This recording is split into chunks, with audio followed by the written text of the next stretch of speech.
They say when you shake hands with the devil, you never really let go. John Wick learned that lesson the hard way. This is the story of the night that proved it. Picture this: New York City, 2 years after the Continental burned. John Wick sits alone in a dimly lit apartment in Brooklyn. Not the Continental suite, not a safe house, just a regular apartment. 3rd floor walk-up, creaky radiator, the kind of place where normal people live normal lives, and he's trying to be normal again. On the table in front of him sits a single photograph. Helen, her smile frozen in time, back when the world still made sense, back when he thought he could actually leave all of this behind. Next to it, a half-empty glass of bourbon and a leather-bound journal he's been writing in. Therapy, the doctor called it. Writing down the memories to let them go. John called it torture. His knuckles are scarred, always will be. Some things don't heal, they just become part of who you are. He's older now, grayer, the kind of tired that seeps into your bones and makes a home there. But his eyes, they're still sharp, still scanning every shadow. Old habits die hard. Actually, they don't die at all.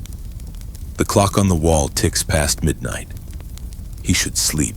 He won't. He never really does anymore. Then his phone rings, not the burner phones he used to carry. His actual phone, the number only 3 people in the world have.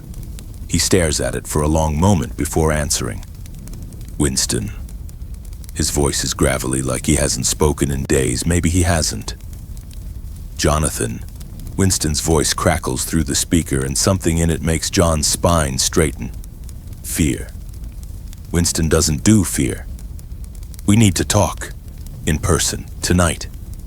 I'm out, Winston. You know that. No one's ever out, John. You of all people should know that by now. A pause. It's about Marcus. John's grip tightens on the phone. Marcus, dead for years now. Killed because he chose friendship over contracts. Chose John over the high table. What about him? Not over the phone. You remember the place. The line goes dead. An hour later, John stands in the rain outside an abandoned church in Red Hook. This is where it started years ago, where Marcus first trained him, where an orphan with nothing became something else entirely, something dangerous. Winston waits inside, flanked by the Bowery King. Both men look older under the flickering candlelight. Both men look worried. Didn't think I'd see this reunion, John says, stepping into the nave. Neither did we, the Bowery King replies, but desperate times. Winston produces a gold coin from his pocket. But this isn't Continental currency. This one's different, older, a serpent eating its tail etched into the metal. The Ouroboros. You recognize this? Winston asks. John's jaw tightens. I thought they were destroyed, all of them. So did we. Winston sets it on the altar. Someone's activating the old contracts. The ones from before the high table, the blood pacts that can't be broken. Marcus made you sign one, the Bowery King says, before he died. Called it his insurance policy. Said if anyone ever came after you again, the contract would activate. Bind you to finish what he started. John stares at the coin like it's a live grenade. Marcus never told me about this. Because he hoped you'd never need to know, Winston says. But 3 days ago, someone killed the last surviving member of the Tarasov family. Used Marcus's signature method, 2 shots, heart and head. John's blood runs cold. I killed the Tarasovs. All of them. Not all. Winston slides a photograph across the altar. A young woman, early 20s. Meet Katya Tarasov, Vigo's niece, raised in hiding. She's been building her own empire, quiet and careful, waiting for the right moment to strike. And now someone's framing you for her death. Why? John's voice is barely above a whisper. To force your hand. The Ouroboros contract states that whoever activates it must complete Marcus's final wish, eliminate every threat to Jonathan Wick, every single one, no exceptions. The Bowery King leans forward. Someone wants you to go to war, John. And they're using Marcus's ghost to do it. John picks up the coin. In the candlelight, the serpent seems to move, consuming itself in an endless cycle. Who activated it? Winston and the Bowery King exchange a glance. That's the problem, Winston says. We don't know, but whoever it is, they know everything. Every safe house, every contact, every secret Marcus ever kept. He pauses. They know about the impossible task. They know about Helen. They know about Daisy. John's hand closes around the coin hard enough to leave an imprint in his palm. The Bowery King speaks quietly. Whoever's doing this, they're not just trying to bring you back in. They're trying to destroy everything you ever fought for, everyone you ever cared about. They want to prove that John Wick can never escape, that the Baba Yaga is all you'll ever be. Where do I start? John asks. Winston slides another photograph across the altar, a man in shadows. His name is Dmitry Kozlov, Marcus's former partner before you.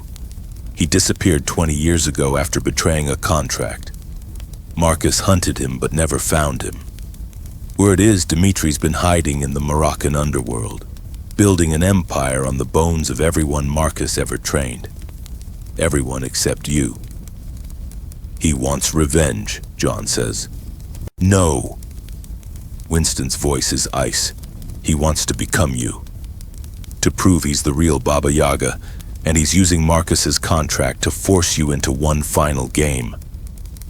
The church falls silent except for the rain hammering against the stained glass windows.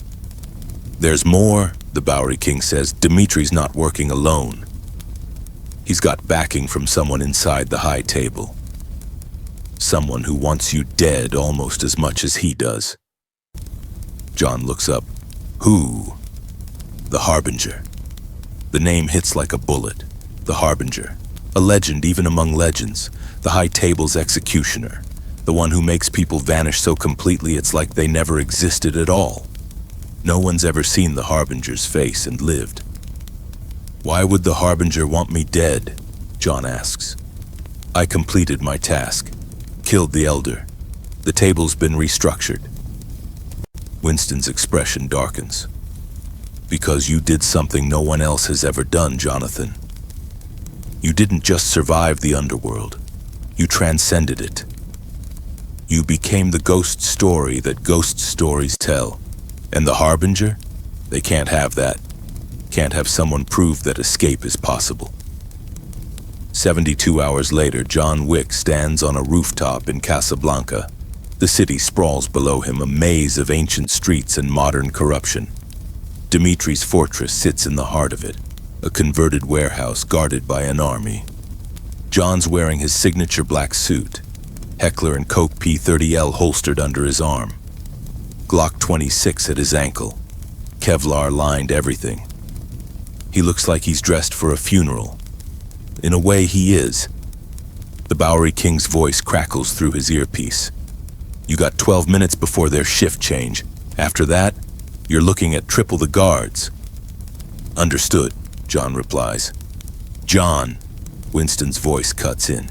Remember, Dmitry wants you alive, wants to break you in front of the whole underworld. Don't give him the satisfaction. John checks his weapons one last time. I won't. He drops from the rooftop. What happens next is poetry written in violence. John moves through that fortress like a ghost, like smoke, like the Baba Yaga of legend. Suppressed shots in the darkness, bodies dropping without a sound.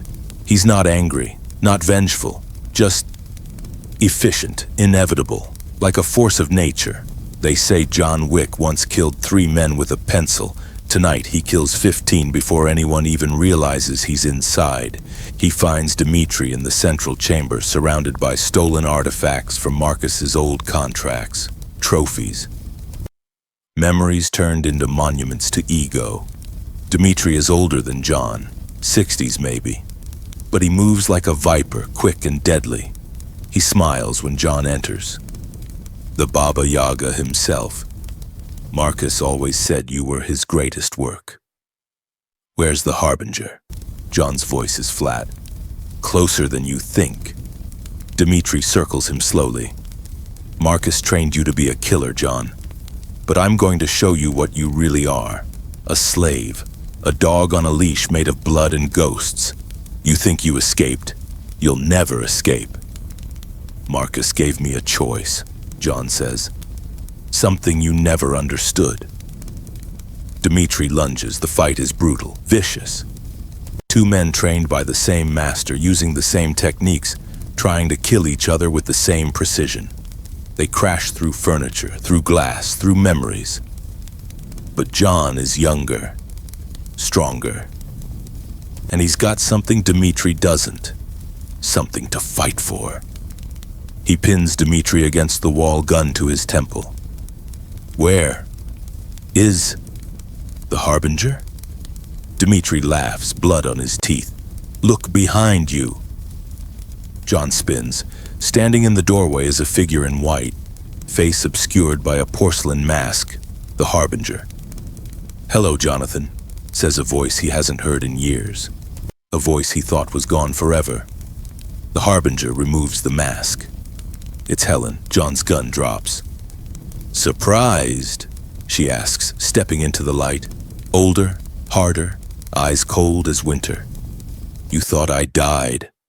The whole world did. That's what made me perfect for the role. No, John's voice breaks. You died. I buried you. I mourned you. You buried a body, Helen says. The high table needed the Harbinger. I needed to disappear. We made a deal. Your wife dies. Their weapon is born. She moves closer. Did you really think they'd let you go, John?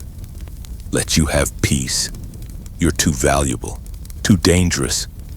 So they gave you a reason to retire, gave you grief to drown in. And when you were soft enough, weak enough, they'd pull you back in. I loved you, John whispers. I know. Helen's voice is devoid of emotion. That's what made it work. The Ouroboros coin falls from John's hand, clattering on the floor. Marcus knew, Helen continues. Before he died, he figured it out. That's why he created the contract. To force you to face the truth. To kill every threat, including me. John looks at the woman he loved. The woman he killed for. The woman who broke him so completely he became a myth. I can't, he says. Then you'll never be free.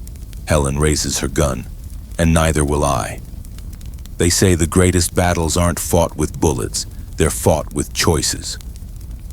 John Wick makes his choice. The gunshot echoes through the Casablanca night. When the smoke clears, Helen lies on the ground, the Ouroboros coin clutched in her hand.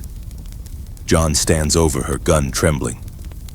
I'm sorry, he whispers. She smiles, actually smiles. Don't be. You just set us both free. Her eyes close.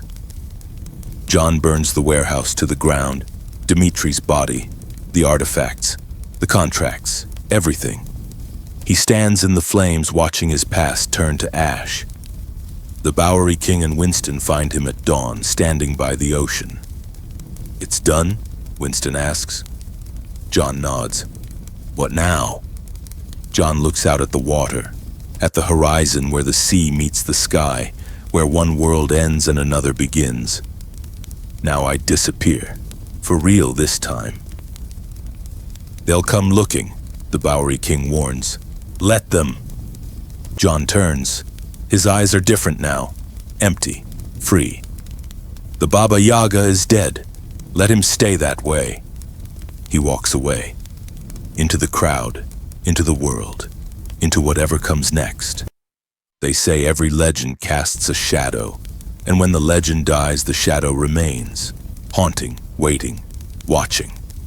Somewhere in the world, John Wick is still out there, not a killer, not a weapon, just a man trying to find peace in a world that won't let him have it. But if you listen carefully on quiet nights, you might hear it, the sound of a single gunshot somewhere far away. A reminder that some ghosts never truly rest.